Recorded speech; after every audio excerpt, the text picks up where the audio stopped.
Hello everyone. Today in accountancy of class 11th special purpose subsidiary book I am going to discuss the next topic, that is purchase return book या return outward book and its preparation. How we prepare purchase return book, this I will discuss in this video. Let's start the topic. Special purpose book, that is purchase return book. First meaning, this book is used to record return of such goods as were purchased on credit basis. इस book में हम उस transaction को record करते हैं जिसका nature होता है return of goods to supplier, जिसको कि हमने क्रेडिट बेस पे परचेज किया था. It means that this book contains only credit purchase which is now being return due to any reason. इसमें हम क्रेडिट परचेज किए गए गुड्स की रिटर्न को रिकॉर्ड करते हैं जिसको किसी भी रीज़न से हमने रिटर्न किया हो. रीज़न रिटर्न करने का कुछ भी हो सकता है. It is also known as return outward book. ये नाम भी आप याद रखेंगे कि इसको रिटर्न आउटवर्ड बुक भी कहा जाता है. There may be many reasons for returning the goods to supplier. Supplier को गुड्स रिटर्न करने के कई रीज़न हो सकते हैं. इसमें से पहला reason, when the goods supplied और not according to the sample, जो उन्होंने सैम्पल आपको दिखाया था उसके अकॉर्डिंग गुड्स नहीं है.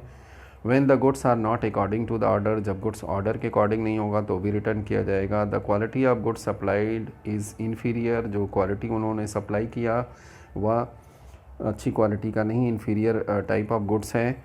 व्हेन गुड्स आर डिफेक्टिव, जब गुड्स डिफेक्टिव होगा तब भी हम उसको रिटर्न करेंगे. When the goods have been damaged in the transit, रास्ते में गुड्स जो है वो डैमेज हो गया तो रिटर्न किया जाएगा, ये रीज़न हो सकता है. When the price charge in the invoice is in excess of the agreed price, जो उन्होंने प्राइस सप्लाई करने का एग्री किया था उससे ज़्यादा प्राइस चार्ज करेंगे तो भी गुड्स को रिटर्न किया जाएगा. और लास्ट जो रीज़न होगा, when the goods have not been delivered in time, और अगर गुड्स को उन्होंने समय पर डिलीवर नहीं किया तो भी गुड्स को रिटर्न किया जाएगा. तो ये 7 रीज़न्स हैं जिस कंडीशन में गुड्स को, जिसको कि हमने पहले परचेज़ किया था ऑन क्रेडिट, उसको हम सप्लायर को रिटर्न करेंगे. नेक्स्ट आता है source document for recording purchase return. Purchase return के लिए जो सोर्स डॉक्यूमेंट होगा वह क्या होगा, और उसी के बेस पर हम ट्रांजेक्शन को परचेज रिटर्न बुक में रिकॉर्ड करेंगे. For every return a debit note in duplicate is prepared and original one is send to the supplier for making necessary entries in his book.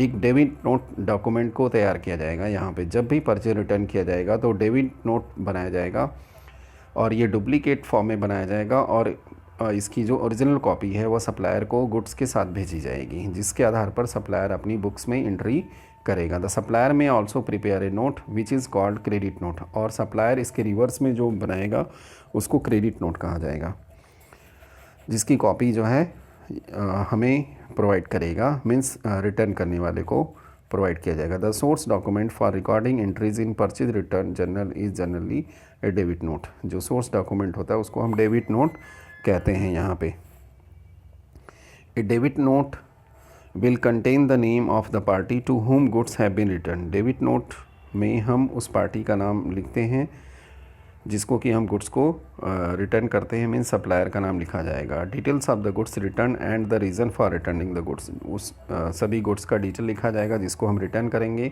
और साथ में इसमें वह रीज़न भी लिखा जाएगा जिसकी वजह से गुड्स को रिटर्न किया जा रहा है. Each debit note is serially numbered and dated. जो डेबिट नोट बनाया जाएगा उसका एक सीरियल नंबर भी होगा और उसके ऊपर डेट भी लिखी जाएगी जिस दिन हम डेबिट नोट को रेस करेंगे.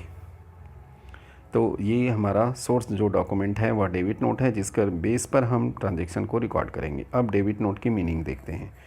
ए debit note is a document notifying the person that the debit has been made to his account. Debit note वह डॉक्यूमेंट है जो ये नोटिफाई करता है कि पर्सन के जिसके नाम को इसके अंदर मेंशन किया गया उसके अकाउंट को डेबिट किया जा रहा है. और a debit note is a document evidencing a debit to be raised against a party for reason other than sale और क्रेडिट. डेबिट नोट वह डॉक्यूमेंट है जो ये एविडेंस करता है कि एक पार्टी को जिसका नाम इसमें मेंशन किया गया है उसको यहाँ पे डेबिट किया जा रहा है, और रीज़न जो होगा वो सेल ऑन क्रेडिट के अलावा होगा. तो सेल ऑन क्रेडिट के अलावा रीज़न होने का यहाँ पर मतलब है कि हम गुड्स को रिटर्न कर रहे हैं. On finding that goods supplied are not as per the terms of order. और ऐसा तब किया जाता है जब गुड्स जो हमें मिला था, सप्लाई किया गया था सप्लायर के द्वारा, वह हमारे ऑर्डर के अकॉर्डिंग नहीं होता है या डिफेक्टिव होता है, तब हम गुड्स को रिटर्न करते हैं सप्लायर को। Then the goods are return to supplier of the goods and debit note is prepared to debit the supplier. और डेबिट नोट प्रिपेयर करके हम सप्लायर के अकाउंट को अपनी बुक्स ऑफ अकाउंट में डेबिट शो करते हैं up to the value of goods return to supplier. A debit note can be raised in the following cases. Debit note raise करने के ये सभी केसेस हैं। ए seller of goods find that his goods have been invoiced for less amount. अगर seller भी goods को supply किया जो कस्टमर को और वह बाद में पाता है कि जो इनवाइस में प्राइस लिखी गई वो कम है, तो बैलेंस अमाउंट के लिए वो डेबिट नोट यहाँ पर इशू करेगा कस्टमर को। तो एक कंडीशन ये भी है, a purchaser of goods made a debit note if goods have been over invoiced और he has return the goods.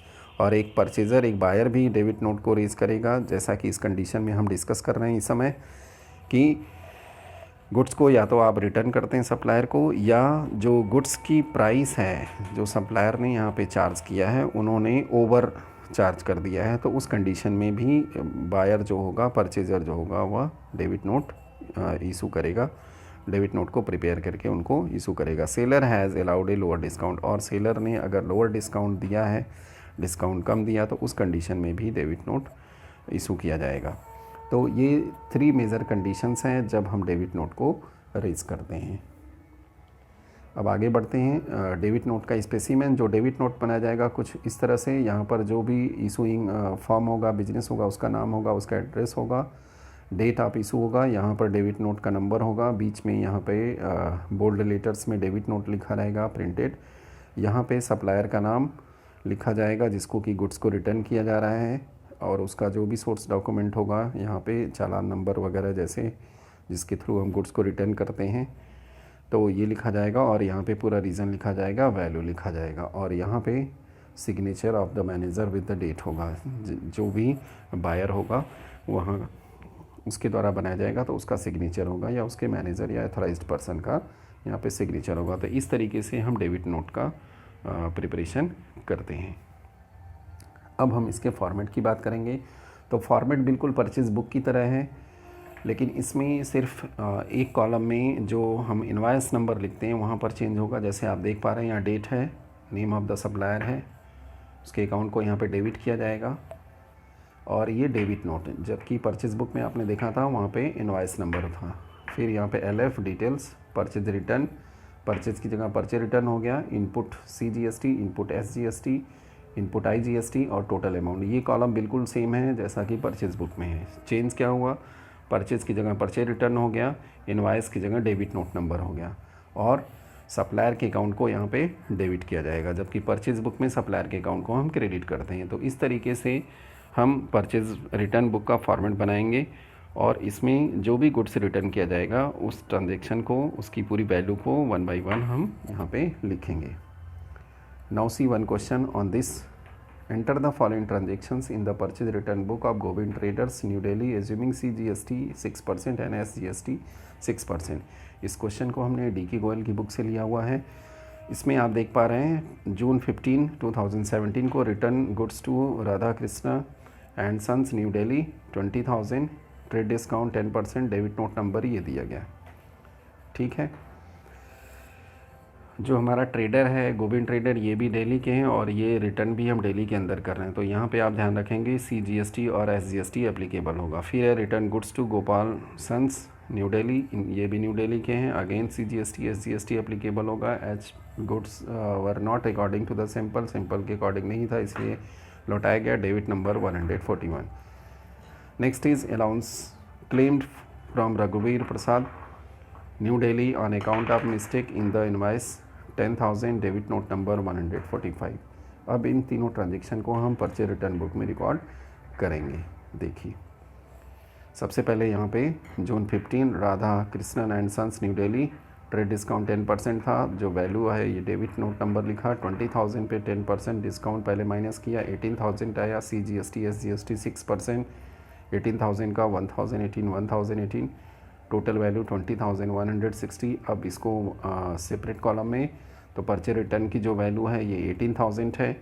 इसके बाद CGST और SGST की वैल्यू 1080 टोटल आ गया 20,160। तो इस तरीके से हम एक एक रिटर्न की ट्रांजैक्शन को प्रॉपरली हम रिकॉर्ड करेंगे परचेज रिटर्न बुक में।